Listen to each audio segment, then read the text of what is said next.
अभी समाज इंसान को क्लोन करने की इजाजत नहीं देता, पर यह बदल भी सकता है। इस दौरान बायोटेक्नोलॉजिस्ट्स ने एक दूसरा तरीका ढूंढ लिया है कि लोगों को टुकड़ों टुकड़ों में रिजरेक्ट करें। यह वो अप्रोच है जो मेडिकल साइंस को बदलकर जिंदगी और मौत के बीच के फर्क को धुंधला सकता है। यह क्रांति यूनिवर्सिटी ऑफ मिनेसोटा की इस लेबोरेटरी में शुरू होती है। यही वो जगह है जहां पर डॉक्टर डोरिस टेलर मुर्दों में वापस जान फूंकती हैं। मैं सिर्फ दुनिया को बदलना चाहती हूँ, खास तौर पर बीमारों के लिए। मेरा एक भाई है जो क्रॉनिकली बीमार है और मेरी जिंदगी का हर काम शायद इसी से इन्फ्लुएंस्ड है। दुनिया को बदलने के लिए डोरिस पुराने अंगों के खोल से शरीर के नए अंग बनाती हैं। वो मुर्दों के अंग निकालकर उन्हें एक ऐसे तरीके से रीएनिमेट करती हैं जो एक बहुत ही अनलाइकली सोर्स आर्किटेक्चर से लिया गया है।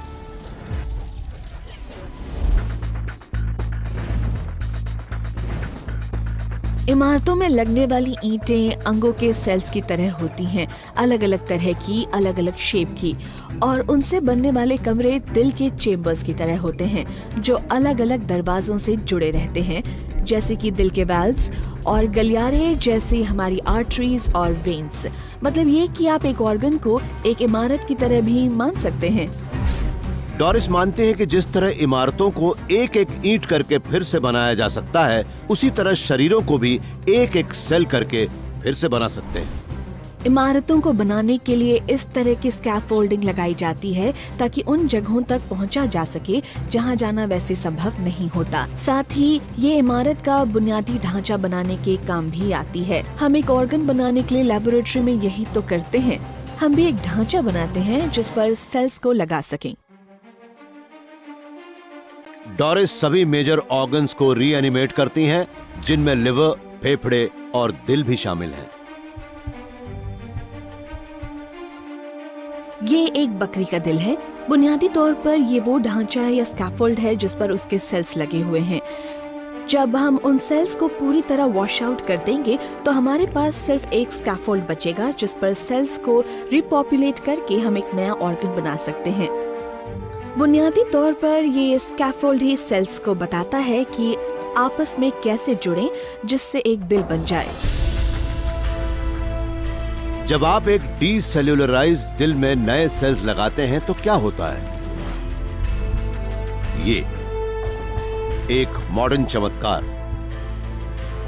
आज हर ऑर्गन के रिप्लेसमेंट के साथ ऑर्गन रिजेक्शन की एक नई डरावनी संभावना रहती है, मगर डोरिस के रिप्लेसमेंट ऑर्गन्स जैसे कि हार्ट, किडनीज और लिवर्स हर किसी के शरीर के लिए टेलर मेड होते हैं।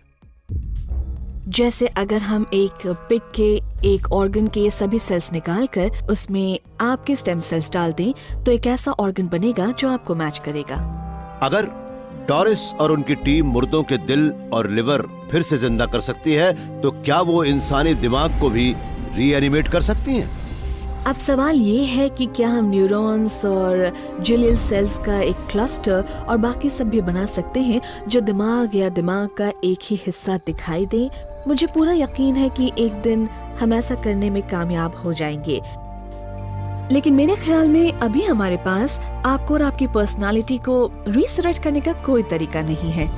इस बात की संभावना ज्यादा है कि यह टेक्नोलॉजी दिमाग के डैमेज्ड पार्ट्स को रिप्लेस करने के काम आएगी, या शायद ये दिमाग को बाकी के शरीर के मुकाबले ज्यादा समय तक जिंदा रखे। पर क्या हम इससे आगे जा पाएंगे?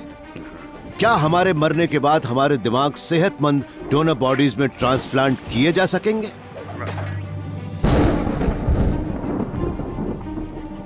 मेरे ख्याल में ब्रेन ट्रांसप्लांट की सबसे बड़ी चुनौती ये है कि किसी व्यक्ति के शरीर से निकालते समय उसके दिमाग को जिंदा कैसे रखा जाए, वो भी उसके किसी भी कनेक्शन को नुकसान पहुंचाए बिना जो उस दूसरे व्यक्ति में जोड़े जाने हैं जिसमें उस दिमाग को ट्रांसप्लांट करना हो, क्योंकि दिल से अलग दिमाग में सिर्फ ब्लड सप्लाई को ही नहीं जोड़ा जाता, उसे स्पाइनल कॉर्ड से भी जोड़ना होता है और सभी नर्व से भी।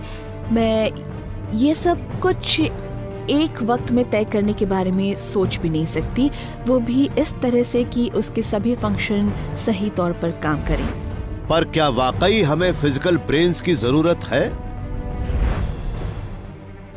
रिजरेक्शन में सबसे जरूरी है हमारे माइंड के कंटेंट्स को रिस्टोर करना जो हमें दूसरों से अलग करते हैं।